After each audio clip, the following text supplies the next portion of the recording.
Bonjour tout le monde. Dans cette vidéo, on va expliquer la voix passive. Alors, qu'est-ce que c'est exactement la voix passive? Eh bien, la voix passive est utilisée pour mettre en relief l'action ou bien le résultat d'une action. On peut aussi utiliser la voix passive si on ne connaît pas l'identité de celui qui a fait l'action ou bien si l'identité de celui-ci n'est pas très importante ou qu'on ne veut pas la révéler. Alors, regardons ensemble ces deux exemples. Dans mon premier exemple, j'ai le chat mange la souris. Voilà l'exemple classique que tout le monde utilise, mais bon, ça marche. Alors, on va l'utiliser. Donc, le chat mange la souris. Quand on analyse cette phrase, on commence toujours par le verbe et ici le verbe c'est mange qui est le verbe manger au présent de l'indicatif. Ensuite, c'est qui mange? Eh bien, c'est le chat. Donc, le chat dans cette phrase, c'est le sujet. Et puis, qu'est-ce que le chat mange? Il mange la souris. Donc, la souris, c'est le complément d'objet direct. Un petit rappel, pour trouver le complément d'objet direct, on demande la question qui ou quoi. Donc, le chat mange quoi? Il mange la souris. Donc, la souris, c'est mon complément d'objet direct. Maintenant, la question qu'il faut poser est la suivante. Le sujet de cette phrase, est-ce qu'il fait l'action ou bien est-ce qu'il subit l'action? Ça veut dire, est-ce que le chat, qui est le sujet, est-ce que c'est lui-même qui fait l'action de manger? Eh bien, oui, c'est le chat qui mange la souris. Donc, dans cette phrase, le sujet fait l'action. Et donc, il s'agit ici de la voix active. Maintenant, écoutez ce deuxième exemple. La souris est mangée par le chat. Encore une fois, on va faire une analyse rapide de cette phrase. Le verbe ici est manger. Alors, où est le sujet de ce verbe? C'est qui est mangé? Eh bien, c'est la souris. Et donc, la souris, c'est le sujet.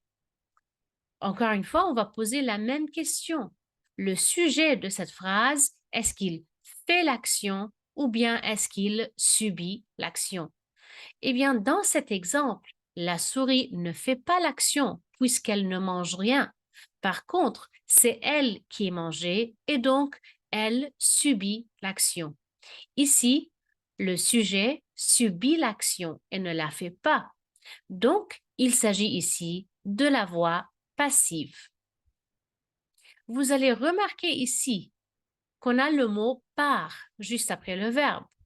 La souris est mangée par le chat. Pourquoi on a le mot par? Pour introduire l'agent de l'action.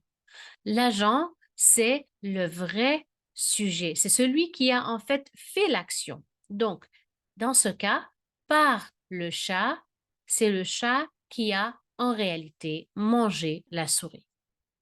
Alors, voilà la différence entre la voix active et la voix passive.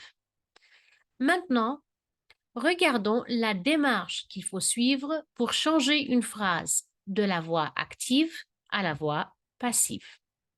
Eh bien, il s'agit de deux étapes. Dans la première étape, il faut inverser le sujet et le complément d'objet direct. Un petit rappel aussi que on ne peut pas faire la voix passive qu'avec les verbes transitifs. Ça veut dire il faut avoir un verbe transitif qui est suivi d'un complément d'objet direct dans la voix active afin de pouvoir former une phrase à la voix passive. Si on a un verbe qui n'a pas de complément d'objet direct, on ne peut pas former la voix passive. Je vous donne un exemple. Si on a la phrase, par exemple, je marche à chaque jour, je marche à chaque jour ou bien je me promène à chaque jour. Le verbe marcher et le verbe se promener n'ont pas de complément d'objet direct. Donc, la voix passive n'est pas possible pour ces deux exemples. Alors, maintenant qu'on a eu ce petit rappel important, revenons à notre démarche de comment changer de la voix active à la voix passive. Donc, comme on a déjà vu, dans la première étape, il faut inverser le sujet et le complément d'objet direct. Qu'est-ce que ça veut dire? Eh bien, dans notre exemple, on a le chat mange la souris dans la voix active. La phrase ici commence par le mot chat et se termine par le mot souris. Au contraire, dans la voix passive, on commence par le mot souris et on termine par le mot chat. Alors, la voix passive pour cette phrase est la souris est mangée par le chat. Alors, comme vous pouvez constater, le mot le chat et le mot la souris ont changé de place. Ça, c'est la première étape. Dans la deuxième étape, il faut changer le temps du verbe. Comment est-ce qu'on fait cela? Eh bien, premièrement, il faut ajouter l'auxiliaire être et deuxièmement, il faut changer le verbe de la phrase active au participe passé dans la phrase passive. Donc, ici, on a le verbe mange. Le temps du verbe mange dans la voix active, c'est le présent de l'indicatif. Pourquoi est-ce que c'est important? Eh bien, parce que le présent de l'indicatif va être utilisé pour l'auxiliaire être. Et donc, on va utiliser le mot est, la souris est, qui est le présent de l'indicatif du verbe être. Et puis, on va ajouter le participe passé du verbe manger, qui est tout simplement manger avec un accent aigu. Et dans ce cas, un E muet parce que la souris, c'est féminin.